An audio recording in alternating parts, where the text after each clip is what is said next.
Good morning, students. Welcome to online lecture. Today we are going to start second chapter, that is 1.2 odd one in. This chapter is a base story from a book that is odd one in by Tithi Tavora. So let us first explain. I'll explain you the chapter.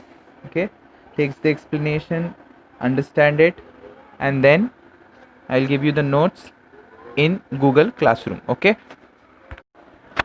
तो यहाँ पे सबसे पहला जो starting story है वो start होता है इस तरह से कि रीमा करके एक लड़की है। इस चैप्टर में दो लड़की है, रीमा एंड मालती।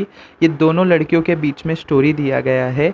यहाँ पे रीमा घर पे आती है अपना स्कूल ख़त्म करके, फिर रात में डिनर के लिए बैठती है तो उसकी मम्मी उसको पूछती है कि आज का फर्स्ट डे स्कूल में था तो किस तरीके से शेयर हुआ। जैसे आपके भी मॉम डैड आपको पूछते रहे कि आज का दिन कैसे गया, उसी तरह से रीमा की मदर जो है वो उनसे पूछती है कि how was a day at school today. तो रीमा कहती है कि नहीं, सब टीचर्स आए, सेटलिंग किया। मतलब रीमा कहती है कि ठीक था, इट वाज नॉर्मल। जैसे इंट्रोडक्शन देते अपने अपने टीचर, सब सेटल होते हैं, अच्छे से बैठ जाते हैं, फिर देख सेकेंड डे से चालू होते हैं। फिर उसकी मम्मी उसको इंक्वायर करती है कोई नई लड़की आई है क्या क्लास में, एनी न्यू कमर आई है। तो रीमा आंसर देती है हाँ, एक लड़की आई है जिसका नाम मालती है, और कहती है कि मालती जो है वो थोड़ी सी फ़नी है, फ़नी टाइप की है। तो उसकी मम्मी कहती है क्यों ऐसा।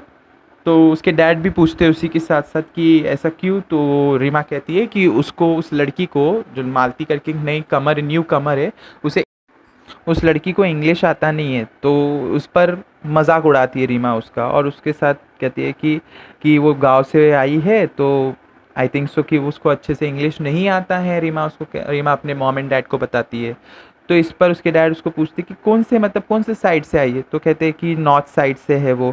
तो उसके डैड कहते हैं कि नहीं, नॉर्थ साइड के जो बच्चे रहते हैं वो मैथ्स में बहुत अच्छे रहते हैं। ये मतलब उसके डैड उससे शेयर करते हैं अपनी ओपिनियन। तो इस पर रीमा कहती है ओके लेट्स सी। उसके बाद ये रीमा सुनने के बाद रीमा उसका मतलब एक मिमिक्री करके दिखाती है। जैसे बताती है उसको कि इधर लिखा है नीचे पैराग्राफ में मिडल में in the textbook, well this does one does not seem smart at all, oily hair, bindi and all, good morning teacher, mimic Reema. तो रीमा जो है वो उसका मिमिक्री करके उसका मजाक उड़ाती है। तो इसके जो पेरेंट्स रहते हैं एक दूसरे को देखते हैं और सोच में पड़ जाते हैं कि पक्का ये जो रीमा है और उसके दोस्त है वो पक्का जो नई लड़की आई है, गांव से आई है, थोड़ी सी डरी डरी से सहमी सहमी से रहती है, उसका शायद जीना हराम भी कर सकते हैं दोनों मिलकर। तो इस बात पर फिर थोड़ा सा उनके मॉम एंड डैड सोचने लगते हैं और कहते हैं उसको कि भाई ऐसा ना करे तो अच्छा ही रहेगा। रीमा को एक्सप्लेनेशन देते हैं, अच्छे से समझाते हैं। उसके बाद दूसरा दिन चालू होता है, स्कूल का सीन दिखाया है कि स्कूल में मालती आती है। तो जैसे ही मालती आती है तो रीमा और उसके जो सारे दोस्त रहते हैं उसको चिढ़ाते हैं गुड मॉर्निंग करके। जैसे नॉर्मल टोन में गुड मॉर्निंग रहता है, बट वो बेचारी नॉर्थ साइड से आई है तो उसका जो टोन रहता है वो गुड मॉर्निंग का हो जाता है। तो पुअर मालती, उसको पता नहीं चलता है कि ये लड़कियां जो है उसको, बेचारी को पता नहीं चलता है कि ये जो लड़कियां है वो उसे चिढ़ा रही है। तो इस पर वो बेचारी थोड़ा, उसको ऐसे फील नहीं होता है कभी कि हाँ ये लड़कियां मुझे चिढ़ा रही है। तो वो उसको रिपीट में उसको कहती है कि गुड मॉर्निंग कह जाती है। फिर उतने में एक लड़की है, उसकी फ्रेंड है रीमा की, शहनाज करके, वो उस पर हंसती है और शहनाज उसको पूछती है कि तू अपने जो बालों पे इतना ऑयल क्यों लगाती है। तो मालती को थोड़ा सा मतलब ऑफेंडेड लग जाता है, मतलब थोड़ा बुरा लग जाता है, शी डिडंट फील गुड। तो उस पर कहती है कि, और फिर वो बोलते हैं कि इतना स्कर्ट लॉन्ग है। क्लेयर करके एक और एक लड़की है, वो उसको एक बोलती है ना, एक ओपिनियन रखती है उसके सामने, उसको बताती है कितना लॉन्ग तेरा स्कर्ट है ऑन ऑल दिस। तो इस पर, तो उतने में ही वहाँ पे टीचर आ जाती है क्लास में। तो मालती कुछ कहती नहीं है, मालती चुपचाप से बैठ जाती है। जैसे क्लास चालू हो जाता है, क्लास लेते लेते टीचर एक क्वेश्चन पूछ लेती है। तो उसका क्वेश्चन का आंसर मालती से पूछती है, तो मालती अपना हाथ ऊपर करके उसका जवाब दे देती है। तो टीचर उसको कहती है very good, keep it up. तो ये सब मालती जब आंसर कर लेती है तो सब क्लास देखते हैं अप्रिसिएशन में, उससे मतलब चौंक जाते हैं कि एक गांव से पढ़ी लिखी लड़की को भी आंसर आता है। फिर ये जब रीमा घर पे आ जाती है, रीमा अपने मैम डैड के साथ बैठी रहती है। तो रीमा कहती है अपनी मॉम को कि ऐसा ऐसा हुआ आज क्लास में, ऐसा टीचर ने पूछा तो उसने आंसर किया। उसकी मम्मी कहती है कि लगता है कि ये बहुत क्लेवर गर्ल है। तो उतने में रीमा को अच्छा नहीं लगता, तो रीमा उसको कहती है कि क्या क्लेवर गर्ल मम्मी, बट उसका तो इंग्लिश बहुत बेकार है। तो उसके जो डैड रहते कहते हैं कि अगर उसका इंग्लिश बेकार है तो उसी तरह से तुम साउथ साइड की, तुम यहाँ की हो, तो तुम्हारा भाई हिंदी उस तरीके से उसी तरह से बेकार होगा। तो ये थोड़ा सा रीमा को हर्ट हो जाता है। इसी का बात सुनकर फिर उसे बुरा लग जाता है। फिर रीमा जो है उसके मॉम डैड बात करने लगते हैं कि हमने रीमा को अच्छे स्कूल में डाला ताकि वो स्मार्ट बने, कॉन्फिडेंट बने। बट उसके डैड और मॉम को ऐसे लगता है कि अभी वो जो लड़की है वो एक थोड़ा सा बोलते हैं ना स्नॉब टाइप हो रही है, मतलब लोगों को मतलब ज़्यादा आगे बढ़ने नहीं दे रही है, मतलब she is becoming jealous of everything. तो उसको डैड और मॉम डिस्कशन करते हैं। फिर उसके बाद जो फॉलोइंग सैटरडे जो आने वाला था उस स्कूल में इंटर हाउस सिंगिंग कंपटीशन था, मतलब एक बोलते हैं ना सिंगिंग कंपटीशन रखा गया था इंटर हाउस में ही। तो उसमें रीमा पार्टिसिपेट कर रही थी इंग्लिश सॉन्ग के कैटेगरी में, और उसने देखा कि मालती का भी नाम है लिस्ट ऑफ पार्टिसिपेंट्स जो हिंदी में गाने वाले हैं। तो उतने में उसकी जो फ्रेंड रहती क्लेयर, वो उसको चिढ़ाते हुए मतलब मालती को चिढ़ाते हुए कहती है कि ऑयली प्लेट्स, मतलब बोलते हैं ना एकदम ऑयल से भरा हुआ तेल, चंपू जैसे तेल वाली अभी गाना भी गाने वाली। तो वो बोलती है कि भाई कितना बेकार लगेगा पता नहीं, देखते हैं। बट उस दिन जिस दिन कंपटीशन था तो वो जो क्लेयर है वो पूरी गलत हो गई थी। मालती इतने ब्यूटीफुल आवाज़ में गाई, इतनी मेलोडियस, इतनी सुरीली आवाज़ में उसने हिंदी के जो गायन में पार्टिसिपेशन लिया था, इतना सुरीला गाया कि प्रिंसिपल सर सबसे पहले उठ के खड़े रहकर स्टैंडिंग ओवेशन दे दी ये मालती को। ये सब देखकर बहुत सरप्राइज हो गई थी रीमा, और वो फर्स्ट प्राइज़ लेके आई थी हिंदी कैटेगरी में मालती ने।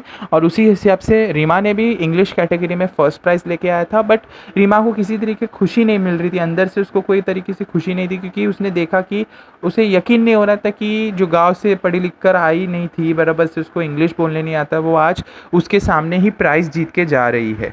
और उसी तरह से जैसे टर्म प्रोग्रेस होते गया, आगे बढ़ते गया, अबंडेंटली सबको क्लियर होते गया कि मालती एक अच्छी स्टूडेंट है, ब्राइट है, वो पढ़ाई में भी अच्छी थी, वो इंटेलिजेंट भी थी, उसी तरह से उसका मैथ्स जो था वो भी बढ़िया था, सारे टीचर्स उसको लाइक करने लगे थे। और स्लोली हर एक चीज़ें चेंज होती गई। उसके जितने भी क्लास के जो गर्ल्स है वो मैथमेटिक्स के लिए जितना भी उनको कुछ समझ में नहीं आता था, डाउट्स रहता था, वो मालती से क्लियर अप करते थे, और मालती भी उनको बहुत हेल्प करती थी।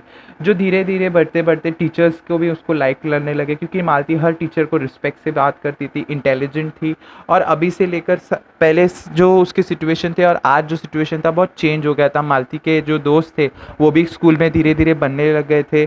बट रीमा और उसके जो गैंग थे वो उससे ज़्यादा कुछ इतना प्रभावित नहीं थे। उनको मालती बिल्कुल पसंद नहीं आती थी। वो लोग हर एक चांस देखते थे, बोलते हैं ना हर एक चांस पे मालती को टोकते थे। उस पर्टिकुलरली जब भी वो इंग्लिश बोलती थी तभी उसको बहुत उसका मिमिक्री करते थे, उसको मॉक करते थे, उसको चिढ़ाते थे। इस तरीके से बेचारी बहुत बैड उसके ऊपर बोलते हैं ना एक इम्प्रेशन बना देते थे। तो एक दिन मालती को बहुत बुरा लगा था उन लोग के बिहेवियर के बारे में, और एक दिन इतनी हद पार कर ली थी रीमा और रीमा के दोस्तों ने कि मालती को ASK आक्स जो होता है वो बोलने नहीं आ रहा था, उसके जगह अक्स कैसे कहती है, अक्स करके कहती थी वो। तो इस वर्ड उस लोगों ने बहुत उसको चिढ़ाया, तो इस पर बेचारी बहुत रोने पड़ गई थी। तो इस पर वो मालती हिम्मत करके कुछ बोलने की कोशिश करती है। वो क्या बोलती है,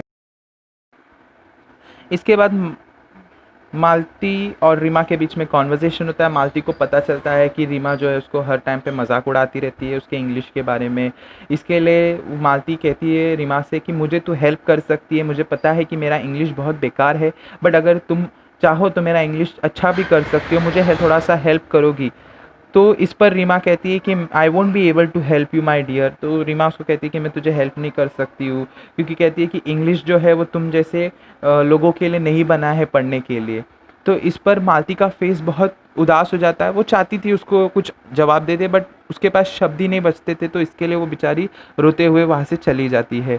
इस पर जो रीमा के दोस्त रहते हैं शहनाज, नेहा और क्लेयर, ये तीनों लोग जो है सब रीमा की तरफ देख के कहती है कि रीमा तूने बहुत गलत किया है, और सारे उसके जो दोस्त रहते हैं उसके अगेंस्ट हो जाते हैं, और वो लोग भी तीनों लोग उसको छोड़ के अकेला चले जाते। तो इस पर रीमा शॉक्ड हो जाती है। रीमा सोचती है कि मेरे खुद के दोस्तों ने मेरा साथ छोड़ दिया। तो इस पर मिसेस सेन के पास जब रात में रीमा घर पे पहुंचती है तो उसकी मम्मी को ये सब चीज़ें बताती है। तो उसकी मम्मी उसे कुछ कहती नहीं है, क्योंकि उसे पता है कि उसकी बेटी को अभी पता चल गया है कि उसने जो किया है वो गलत किया है, और इस पर उसे अभी सुधार करना पड़ेगा। तो रिमेंबर किड्स, हमेशा अपने लाइफ में कि कभी भी आप किसी इंसान से मिलते हैं जो किसी क्वालिटी में कम हो तो उसे चिढ़ाया ना कीजिए, किसी को कम मत समझिए। हर एक इंसान अपने अपने रूप में ही अच्छा होता है और हर एक इंसान अच्छा भी कर सकता है। Thank you so much.